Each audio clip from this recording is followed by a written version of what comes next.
Hello everyone, welcome to the channel. Today I'll be discussing about homeopathic philosophy. ये subject जो है ये usually सबको बहुत टफ लगता है और बोरिंग, तो इसीलिए सब लोग इसे बस एग्जाम पॉइंट ऑफ व्यू से ही पढ़ते हैं. But this subject holds its own importance for a true practitioner. Homeopathic philosophy भी उतना ही इम्पोर्टेंट है जितना मटीरिया मेडिका या रिपोर्ट्री है. तो यहाँ पे हम लोग डिस्कस करेंगे जेटी केंट्स फिलोसफी सबसे पहले, तो जो कि lectures on JT Kent, lectures on homoeopathic philosophy by James Tyler Kent के नाम से हमारे में बुक चलती है. Before starting the video I would request to all कि जिनके पास ये बुक है तो प्लीज़ उसे लेके बैठें साथ में, और जिनके पास नहीं है मैंने पीडीएफ जो है डिस्क्रिप्शन में डाल दी है, तो you can download the PDF from there. अभी जो केंट सर के फिलोसफीज हैं, these are actually the lectures given in the post graduate college by Kent sir. तो उन्हीं के कंपाइलेशन से ये बुक बनी है जिसको हम लोग पढ़ते हैं, that is lectures on homoeopathic philosophy by JT Kent. आज हम लोग डिस्कस करेंगे फिक्स प्रिंसिपल के बारे में. ऑल्सो मैं फिलोसफिकल चैप्टर्स जितने भी हैं वो पैराग्राफ वाइज डिस्कस करूंगी, जिससे कि आपको पूरा चैप्टर क्लियरली समझ में आ जाए कि इस चैप्टर में क्या है. Let's begin with the discussion of our fix principle paragraph wise. तो फर्स्ट पैराग्राफ में यहाँ पे केंट सर ने बताया है कि जो भी मेडिसिन है वो एक्सपीरियंस पे बेस्ड नहीं होनी चाहिए. Medicine is never of experiences. ये एक्सपीरियंस पे या थ्योरीज पे बेस नहीं होनी चाहिए, वेराज यहाँ पे ट्रू कॉन्सेप्ट्स होने चाहिए. ये ट्रू कॉन्सेप्ट्स क्या हैं? ट्रू कॉन्सेप्ट्स होने चाहिए यहाँ पे लॉ एंड डॉक्ट्राइन्स के या फिर ऑर्डर ऑफ गवर्नमेंट के. यहाँ पे ट्रू कॉन्सेप्ट्स होने चाहिए लॉ एंड डॉक्ट्राइन के या ऑर्डर ऑफ गवर्नमेंट के. इस पे जो है कॉन्सेप्ट्स बेस्ड होने चाहिए मेडिसिन के. और अगर ये ट्रू कॉन्सेप्ट्स प्रैक्टिशनर को क्लियरली समझ में आते हैं तो प्रैक्टिशनर जो है वो हर एक केस के लिए वो एक कोई ना कोई न्यू थ्योरीज पॉपअप नहीं करेगा कि उसके लिए जब भी कोई केस आएगा वो उसको एक न्यू थ्योरी पे बेस सॉल्व नहीं करेगा. वेराज यहाँ पे एक कंफर्म कॉन्सेप्ट होने चाहिए, लॉ होनी चाहिए और ऑर्डर एंड गवर्नमेंट होनी चाहिए, जिसपे मेडिसिन बेस्ड होनी चाहिए, जिसपे उसकी प्रैक्टिस बेस्ड होनी चाहिए. उसको हर केस पे एक नई थ्योरी निकाल के उसको वो केस डील नहीं करना चाहिए. यहाँ उन्होंने ये फर्स्ट पैराग्राफ में ये समझाया है. सेकंड पैराग्राफ में अगर देखें तो यहाँ सेकंड पैराग्राफ में उन्होंने क्लियर किया है केंट सर ने कि एक्सपीरियंसेस का रोल क्या होता है साइंस में. तो साइंस में एक्सपीरियंस सिर्फ एक कंफर्मेटरी रोल प्ले करती है. ये जितने भी हमारे लॉज हैं, जितने भी लॉज हैं, जितने भी गवर्नमेंट ऑर्डर्स हैं, ये एक्सपीरियंसेस सिर्फ उनको कंफर्म करने का काम करती है, उसको सिर्फ कंफर्म करती है, ना कि कोई भी डिस्कवरी नहीं करती है. तो हमारे साइंस में एक्सपीरियंस का बस इतना ही रोल है, एक कंफर्मेशन का, कि हमने कोई भी अगर लॉ बनाई है तो ये सही है कि नहीं. ये जो प्रैक्टिशनर्स है वो अपनी कंफर्म एक्सपीरियंसेस से उसे कंफर्म करते हैं, एक्सपीरियंसेस से डिस्कवर नहीं करते हैं. ऑल्सो उन्होंने यहाँ पे बताया है अबाउट द ओल्ड मेडिसिन कि ओल्ड मेडिसिन के कॉन्सेप्ट्स कैसे हैं, उसके फॉर्मेशन कैसा हुआ. तो यहाँ पे उन्होंने एग्जाम्पल दिया है कि ओल्ड मेडिसिन क्या करते हैं, वहाँ पे एक वोटिंग सिस्टम होता है. जैसे कि एक कॉन्फ्रेंस में जितने भी प्रैक्टिशनर्स हैं वो आते हैं, उस कॉन्फ्रेंस में वो अपने एक्सपीरियंसेस को बताते हैं. तो हर एक लोग अपने अपने एक्सपीरियंसेस को बताते हैं एंड किसी के एक्सपीरियंसेस आपस में मैच नहीं करते हैं. फिर उन एक्सपीरियंसेस में वोटिंग होती है एंड जिसको उस पॉइंट ऑफ टाइम में सबसे हाईएस्ट वोटिंग मिलती है, that experience becomes the basis of the medicine. This is what old medicine is formulated bye. Experiences पे ओल्ड मेडिसिन का फॉर्मेशन हुआ है, दैट इज वोटिंग के बेसिस पे इनका फॉर्मेशन हुआ है. फिर नेक्स्ट ईयर फिर से ये कॉन्फ्रेंस आती है, नेक्स्ट ईयर फिर से कॉन्फ्रेंस आके फिर से अपने नेक्स्ट मतलब न्यू एक्सपीरियंसेस को शेयर करती है, फिर से वोटिंग होती है एंड फिर से जो उन्होंने पहले टाइम पे जिनके लिए वोट नहीं किया था या जिनके लिए वोट किया था, अब वो उनके एक्सपीरियंसेस चेंज हो जाते हैं, तो फिर से वोट्स उनके चेंज होके फिर से एक new theory, new medicinal law या डॉक्ट्रिन का फॉर्मेशन हो जाता है. तो ये वोटिंग सिस्टम से यहाँ पे लॉज एंड डॉक्ट्राइन्स डिसाइड होते हैं. अब इसमें क्या है कि जो भी एक्सपीरियंसेस हैं वो पर ईयर चेंज होते हैं, न्यू इन्वेंशंस की वजह से न्यू एक्सपीरियंसेस का फॉर्मेशन होता है. तो इसके वजह से वोटिंग जो होती है और न्यू एक्सपीरियंसेस होते हैं, तो इनकी वजह से यहाँ के जो डॉक्ट्राइन्स हैं वो कैलिडोस्कोपिक हैं. यहाँ पे इनके जो डॉक्ट्राइन्स है वो बहुत ही कैलिडोस्कोपिक हैं, दैट इज बहुत ही शॉर्ट लिविंग होते हैं। अगर एक ईयर कोई डॉक्ट्राइन को वोट मिला है किसी भी लॉ को, तो next year because of the formation of new experiences जब सबको होते हैं, तो उन एक्सपीरियंसेस की वजह से ये डॉक्ट्राइन्स जो लास्ट ईयर थे जिनको वोटिंग मिली थी, वो डॉक्ट्राइन्स सब चेंज हो जाते हैं।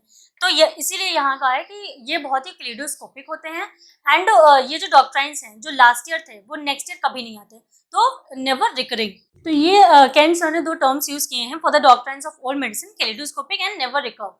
ये कभी भी रिपीट नहीं होते हैं। Now let's see the third paragraph कि उसमें क्या है। अब यहाँ पे थर्ड पैराग्राफ में केंट सर ने इंटरनल गवर्नमेंट के बारे में बताया है एंड ही सेज कि ये इम्पोर्टेंट क्यों है समझने के लिए। ही सेज कि यहाँ पे हम समझ सकते हैं इंटरनल गवर्नमेंट के हेल्प से कि डिजीज जो है वो कैसे डेवलप होती है और कैसे प्रोग्रेस करती है आगे।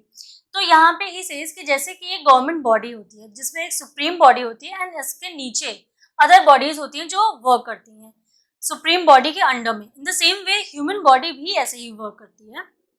जो ग्रे मैटर होता है, grey matter of the cerebrum, ये होता है सुप्रीम। ये सुप्रीम पावर होती है जो कि बॉडी को, दैट इज सर्कमफ्रेंस को, एंटायर बॉडी को गवर्न करती है। ये ग्रे मैटर जो है सेरेब्रम का मेजॉरिटी पोर्शन जो है ग्रे मैटर, ये सुप्रीम पावर होती है एंड यही सुप्रीम पावर जो है ये सर्कमफ्रेंस को, दैट इज एंटायर बॉडी को, ये गवर्न करती है, ये grey matter. This is how the internal government of human body works.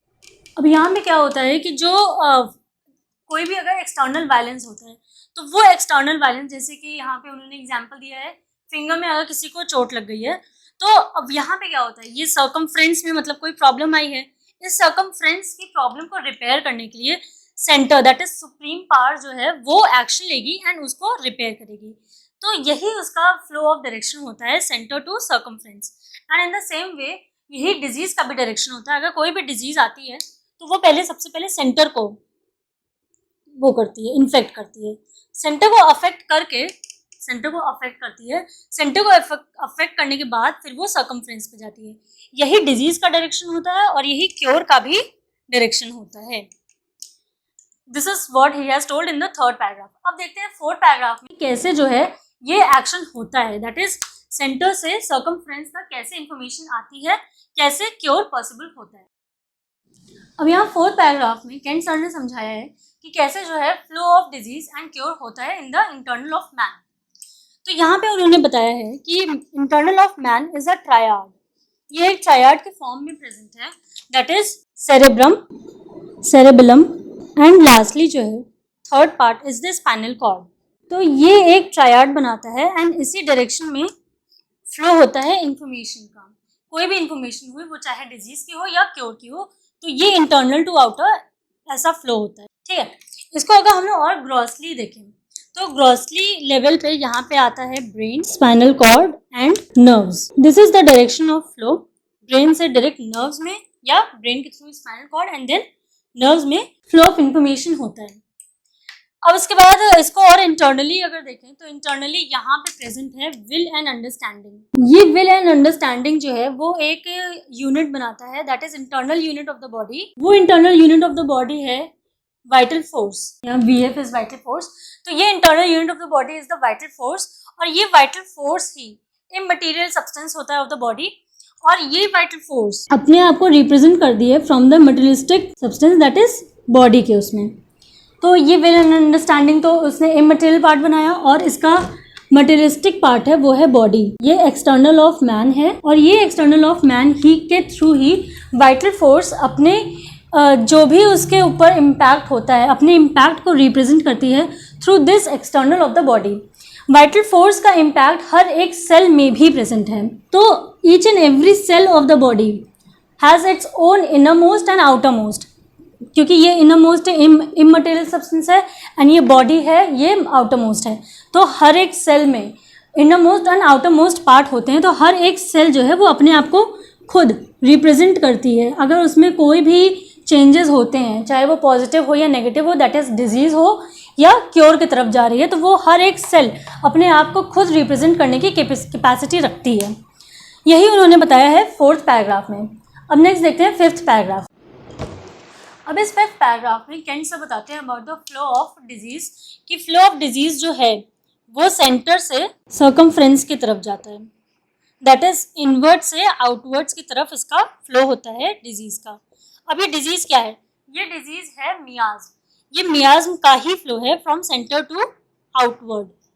मियाज्म जो है वो ऑलरेडी ऑर्गन में एग्जिस्ट करता है एंड वो अपने आप को मैनिफेस्ट करता है in the form of sine and symptoms. मियाज्म 2 type के हैं, that is acute and chronic. Chronic मियाज्म जो है वो फिर से सोरा, सिफिलिस एंड साइकोसिस में है, और ये मियाज्म ही है जिसका फ्लो होता है from centre to circumference, that is ये इनर मोस्ट को पहले अफेक्ट करता है और इनर मोस्ट के बाद ये बॉडी में अपने सिम्टम्स को लाता है। अगर बॉडी में ही ये सिम्टम के फॉर्म में अपने आप को मैनिफेस्ट करता है, and for a practitioner it is not possible to detect these miasm from naked eyes. कोई भी माइक्रोस्कोपिक इन्वेस्टिगेशन से इसको डिटेक्ट करना इज क्वाइट टफ। ये सिम्टम से ही अपने आप को मैनिफेस्ट करता है, और हम लोग बाकी जितनी भी चीज़ें देखते हैं in the form of disease that we say, वो डिजीजेज जो है it is only the result of the flow of miasm, जो कि फ्लो करता है फ्रॉम इनर टू आउटर। अब यहाँ पे अगर क्योर लाना है बॉडी में, क्योर करने के लिए क्योर का डायरेक्शन भी from the inner most to outer most ही होना चाहिए, that is from centre to circumference. तो हमें क्योर के लिए भी ऐसी ड्रग्स देनी चाहिए जो इस डायरेक्शन को फॉलो करें, तभी क्योर पॉसिबल हो सकता है in the human body against any मियाज्म। अब आगे डिस्कस करते हैं अबाउट द 6th पैराग्राफ। अब इस 6th पैराग्राफ में केंट सर ने कंपैरिजन किया है from the internal government of human with the civil government, जो हमारी रूलिंग बॉडी होती है। तो यहाँ पे उन्होंने यूएसए और वॉशिंगटन डीसी का एग्जाम्पल दिया है। बेसिक लैंग्वेज में इसे अगर समझें तो यहाँ पर जो भी हमारी स्टेट गवर्नमेंट होती है वो वर्क करती है अंडर द सेंट्रल गवर्नमेंट। तो अगर स्टेट गवर्नमेंट में कोई भी क्राइसिस हो जाती है या कोई भी प्रॉब्लम्स आती हैं, उससे सेंटर जो है वो अफेक्ट नहीं होती है। सेंटर उसको हेल्प करती है, रिपेयर करती है, जो भी स्टेट के क्राइसिस हैं वो उनको रिपेयर करेगी। तो यहाँ सिंपली उन्होंने यही एग्जाम्पल दिया है, दैट इज सेंटर जो है वो स्टेट से अफेक्ट नहीं होती है। अगर स्टेट पे कोई भी क्राइसिस आती है तो सेंटर उससे अफेक्ट नहीं होती है, उसे रिपेयर करती है, वेयर एज सेंटर पे कोई क्राइसिस आती है तो हर एक स्टेट जो उसके अंडर में है वो उससे अफेक्ट होता है। अब आगे समझते हैं 7th पैराग्राफ को। अब 7th पैराग्राफ में उन्होंने 6th पैराग्राफ को ही फर्दर एक्सप्लेन किया है कि कोई भी आउटर मोस्ट का इम्पैक्ट जो है वो इनर मोस्ट पे नहीं आता है और इनर मोस्ट को वो अफेक्ट भी नहीं करता है। यहाँ पे उन्होंने एग्जाम्पल दिया है फिंगर बर्न का, जो कि सर्कमफ्रेंस का पार्ट है एंड इस पे इम्पैक्ट आ रहा है आउटर मोस्ट से। तो ये आउटर मोस्ट का इम्पैक्ट जो है वो इनर में कोई भी अफेक्शन नहीं ला रहा है। वेयर एज मीजल्स का उन्होंने जो दूसरा एग्जाम्पल दिया है, ये मीजल जो है ये डिजीज है जो कि फ्लो कर रही है सेंटर से सर्कमफ्रेंस की तरफ, तो ये इनर मोस्ट है। तो ये इनर मोस्ट से जब सर्कमफ्रेंस की तरफ मूव कर रही है तो ये पूरी बॉडी को अफेक्ट करती है, whereas finger outermost affection है, ये पूरी बॉडी को अफेक्ट नहीं करती है। अब नेक्स्ट देखते हैं यहाँ पे 8th पैराग्राफ के बारे में। अब यहाँ इस 8th पैराग्राफ में केंट सर ने जो भी अभी तक law, doctrines and government order इन सब के बारे में बताया है, तो यहाँ पे उन्होंने एक प्रैक्टिकल अप्रोच दिया है फॉर आवर बेटर अंडरस्टैंडिंग कि जो भी हम लोग होम्योपैथिक लॉज पढ़ते हैं, जो भी हम लोग लॉज को समझते हैं, ऑब्जर्व करते हैं, उन लॉज को ऑब्जर्व करने से हमें एक्सपीरियंसेस गेन होते हैं एंड डॉक्ट्राइन्स से रिलेट करके हम उन लॉज को और अच्छे से अपने कॉन्सेप्ट्स बनाते हैं। तो यहाँ पे उन्होंने फिर से बताया कि जो एक्सपीरियंसेस हैं तो उससे हमारे लॉज कंफर्म होते हैं, ना ही कोई लॉ फ्रेम होता है। यहाँ पे उन्होंने एग्जांपल दिया है अबाउट ब्राइनिया। तो यहाँ पे उन्होंने कहा है कि जो भी प्रैक्टिशनर है अगर वो ब्राइनिया यूज़ करता है हर एक पेशेंट में, तो bye it's every usage on each patient उसके ब्राइनिया के जो मटीरियल मेडिका में उसने पिक्चर पढ़ी है वो पिक्चर हर एक यूसेज से पिक्चर क्लियर होती जाती है। अब ऐसा नहीं है कि वो एक नई पिक्चर बना देता है, ऐसा बिल्कुल भी नहीं है कि वो ब्राइनिया के यूज़ करते करते वो एक नई पिक्चर फॉर्म कर देता है, बल्कि हर एक यूसेज से उसको एक्सपीरियंसेस होते हैं एंड उन एक्सपीरियंसेस से उसने जो पिक्चर पढ़ी है ब्राइनिया की, जो मेडिसिन के बारे में पढ़ा है, वो और ही कंफर्म होता जाता है।